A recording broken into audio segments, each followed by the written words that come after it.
আসসালামু আলাইকুম। আপনাদের জন্য আজকে নিয়ে আসলাম একটি তেল ছাড়া সুস্বাদু খুবই মজাদার একদম জিরো অয়েলে রান্না করা একটা সবজির রেসিপি।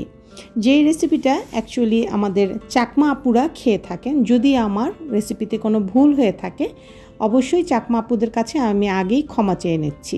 এই রেসিপিটা আমার একবার খাওয়া হয়েছিল রাঙামাটিতে। তো যেই গরম নাবিশ্বাস অবস্থা, এর মধ্যে কিছুই খেতে কারোই ভালো লাগে না। তার মধ্যে যদি এরকম একটা ঠান্ডা তরকারি যেটা আমাদের শরীরকে ঠান্ডা রাখবে, পেটকে ঠান্ডা রাখবে, এবং এই সবজির মধ্যে যা যা আছে সব কিছুই প্রত্যেকটা আমাদের শরীরের জন্য খুবই কার্যকরী। যেমন এখানে ধুন্দুল আছে যেটা আমাদের চুলের জন্য, দাঁতের জন্য, সব কিছুর জন্য খুবই ভালো। লাউ আছে, এটা আমাদের পেটের জন্য খুবই ভালো। যাই হোক, অনেক কিছু গুণে মিলে এই সবজিটা তৈরি, কিন্তু খুব অল্প উপকরণ দিয়ে এই সবজিটা তৈরি হয়ে যাবে। তো চলুন আমরা কথা না বাড়িয়ে দেখে নিচ্ছি কী কী আজকের সবজিতে দিচ্ছি। আর যেহেতু জিরো অয়েল বলেছি, আমি কিন্তু একদম জিরো অয়েলই রান্না করে দেখাবো, কিন্তু খেতে হবে অসম্ভব মজাদার। গরম গরম ভাতের সাথে এই সবজিটা খেতে পারেন। মূল উপকরণ হচ্ছে রসুন এবং কাঁচামরিচ। আর এখানে অপশনাল আছে কাঁচা আম, মন চাইলে দিতে পারেন, না মন চাইলে সমস্যা নেই। এখানে আমি লম্বা লম্বা করে আঙুলের মতো সাইজ করে কেটে নিয়েছি মিষ্টি কুমড়া, নিয়ে নিয়েছি কিছু গাজর, এটাও একটু লম্বা সাইজ করে ছোট করে কেটে নিয়েছি।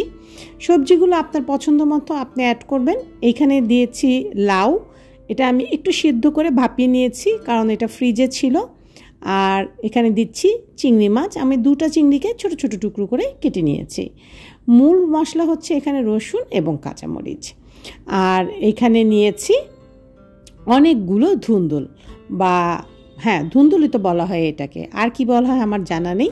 এভাবে লম্বা লম্বা করে কেটে নিচ্ছি একদম অল্প পরিমাণের পানি দিয়ে, এবং ওই রসুন এবং কাঁচামরিচের মশলা দিয়ে রান্না করব। কি ভাবছেন কেমন লাগবে খেতে? তেল ছাড়া, পেঁয়াজ ছাড়া এ কেমন সবজি? চলুন শুরু করা যাক। তো এইখানে আমি প্রথমেই একটা কড়াই নিয়ে নিচ্ছি, আর রসুন এবং কাঁচামরিচগুলোকে ভালো করে একটু থেতো করে নিয়েছি। এটা থেতো করে নিতে হবে, কুচি করে কাটলে হবে না। তো এটাকে এখন আমি ফ্রাই প্যানে দিয়ে দিচ্ছি, দিয়ে হালকা হাতে নাড়াচাড়া করব। দেখেন আমার কিন্তু স্টেনলেস স্টিলের আর কি ফ্রাই প্যানটা, এটার মধ্যে কিন্তু আমি 1 ফোঁটাও তেল ইউজ করছি না, একদম জিরো অয়েলে রান্নাটা করছি। তো এইভাবে হালকা একটু নাড়াচাড়া করে নিচ্ছি, আর চুলার আঁচটাকে একদম মিডিয়ামে রাখতে হবে, একদম লো আঁচে রাখতে হবে, মিডিয়াম থেকেও নিচে লো আঁচে রাখতে হবে। রেখে রসুন এবং কাঁচামরিচটাকে হালকা করে টেলে নিচ্ছি। এরকম টালতে টালতে যখন একটু ভাজা ভাজা হালকা ব্রাউন ব্রাউন শেড চলে আসবে, সেই পর্যায়ে এসে আমি চিংড়ি মাছ ছেড়ে দিচ্ছি। এখানে 2টো চিংড়ি মাছ নিয়ে নিচ্ছি, নিয়ে এটা সুন্দর করে দিয়ে দিচ্ছি। দিয়ে এটা দিয়েও একটু নাড়াচাড়া করে নিব, কারণ চিংড়ি মাছ যেহেতু আছে তেল ছাড়া ভাজছি, তাই এটাকে একটু ভালো করে ভেজে নিচ্ছি। শুকনা খোলায় শুকনা তাওয়ায় কিন্তু ভেজে খুব মজাদার একটা সবজি রান্না করা যায়, সেটাই আজকে আমরা করতে যাচ্ছি। আমি কোনোই তেল ইউজ করছি না। এই যে সুন্দর করে নাড়াচাড়া করে দেখতে পাচ্ছেন একটু লাল হয়ে আসছে। এ পর্যায়ে এসে অল্প একটু লবণ অ্যাড করে দিচ্ছি, আর চেষ্টা করবেন এই সময়ের মধ্যে একটু পানি ছিটা দিয়ে দিতে। আমার অ্যাকচুয়ালি পানি ছিটাটা একটু দেরি করে হয়ে গেছিলো, মানে আমি বুঝতে পারিনি। তো এই পর্যায়ে যখন আসবে তখন একটু পানি ছিটা দিয়ে নেবেন। এই যে দেখতে পাচ্ছেন এরকম লাল লাল হয়ে আছে, ঘাবড়াবার কিছু নেই। চুলার আঁচটা অবশ্যই একদম লো ফ্লেমে রাখবেন। এর মধ্যে যেগুলো শক্ত সবজি সেগুলো আগে দিয়ে দিচ্ছি। আপনার পেঁপে, মিষ্টি কুমড়া, গাজর এগুলো শক্ত সবজি হয়, এগুলো আগে দিয়ে দিবেন। যেহেতু আমার লাউ কদু যেটাই বলেন সেটা কিন্তু একটু ভাপ দিয়ে রেখেছি, সেহেতু সেই জন্য আমি সেটা পরে দিচ্ছি। আমি এখানে মিষ্টি কুমড়া, গাজর আগে ভালো করে নাড়াচাড়া করে নিচ্ছি এটার সাথে।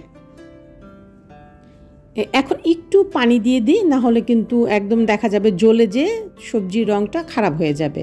তো এই যে অল্প একটু পানি দিয়ে দিলাম, দিয়ে একটু নাড়াচাড়া করে দেখতে পাচ্ছেন নাড়াচাড়া করে নিচ্ছি।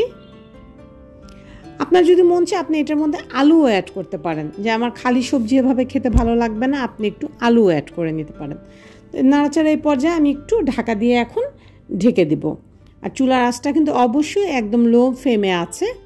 তো এই পর্যায়ে এসে যখন দেখব সবজিগুলো একটু সফট হয়ে আসছে আর এই যে ভাপটা মোটামুটি হয়ে গেছে, এখন আবার একটু নাড়াচাড়া করে নিচ্ছি। ঢাকা দিয়ে দিয়েছিলাম, ঢাকাটা খুলে নিলাম। মোটামুটি সবজিগুলো একটু ভাপ হয়ে গেছে, পানিও ছেড়ে দিচ্ছে। এই পর্যায়ে এসে যে লাউটা যে আমি রেখেছিলাম ভাপ দিয়ে, সেটা অ্যাড করে দিচ্ছি। যেহেতু এগুলো একটু নরম হয়ে গেছে, লাউটাকে একটু ভাপ দিয়ে রেখেছি, ওটা অ্যাড করে দিচ্ছি। দিয়ে সুন্দর করে একটু নাড়াচাড়া করে নিচ্ছি। আর যা ধুন্দুলগুলো ছিল সেগুলো সব দিয়ে দিচ্ছি। মনে রাখবেন ধুন্দুল থেকে কিন্তু প্রচুর পরিমাণের পানি ছাড়ে, তাই আপনাকে এক্সট্রা বেশি কোনো পানি অ্যাড করতে হবে না। কিন্তু আপনি যদি ঝোল ঝোল ডালের মতো খেতে চান, তখন আপনাকে এক্সট্রা একটু পানি দিয়ে এটাকে ঝোল করে নিতে হবে। তো আমি ভালো করে নাড়াচাড়া করে এটাকে এখন ঢাকা দিয়ে দিব, যেন ভাপে ভাপে সুন্দরভাবে সিদ্ধ হয়ে যায়। তরকারিটা একবার রান্না করে খেয়ে দেখেন, আমাকে অবশ্যই কমেন্ট বক্সে জানাবেন আপনাদের এই শর্টকাট তরকারিটা খেতে কেমন লাগলো। তো আবার আমি ঢাকা দিয়ে দিলাম এবং ঢাকনাটা খোলার পর দেখতে পাচ্ছি যে মোটামুটি একটু পানি উঠে এসেছে। দেখতে পাচ্ছেন এই যে পানি উঠে এসেছে। এ পর্যায়ে এসে আবার একটু নাড়াচাড়া করে আমি আবার ঢাকা দিয়ে দেব। অবশ্যই নাড়াচাড়ার মধ্যে একটু রাখতে হবে, খেয়াল রাখতে হবে।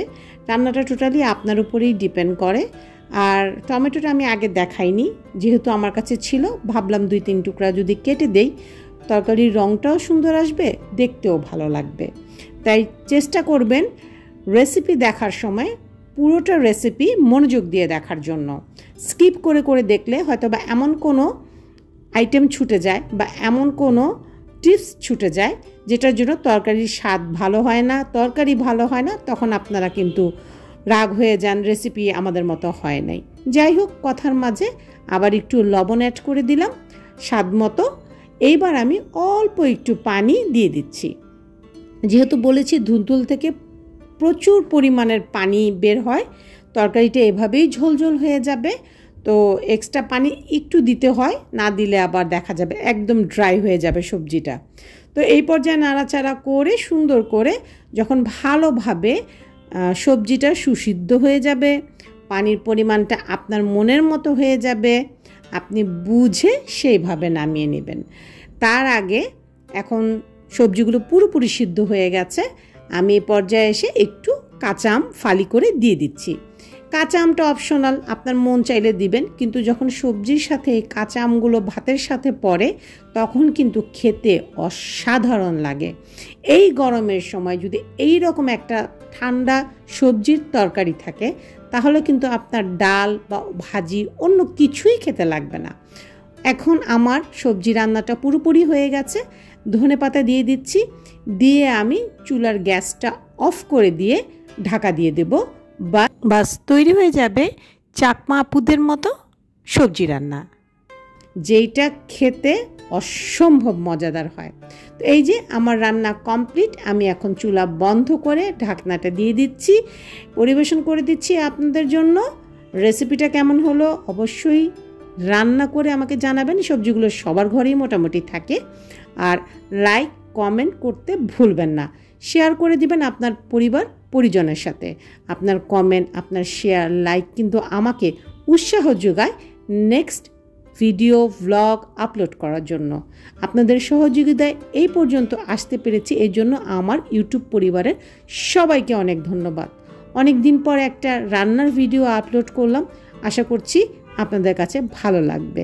আর ভালো লাগলে ওই বারবার একটা কথাই বলি, অবশ্যই লাইক কমেন্ট করে দেবেন, শেয়ার করে দেবেন পরিবারের সাথে। আজকে এই পর্যন্তই, সবাই ভালো থাকবেন, আমাদের জন্য দোয়া করবেন। আল্লাহ হাফেজ।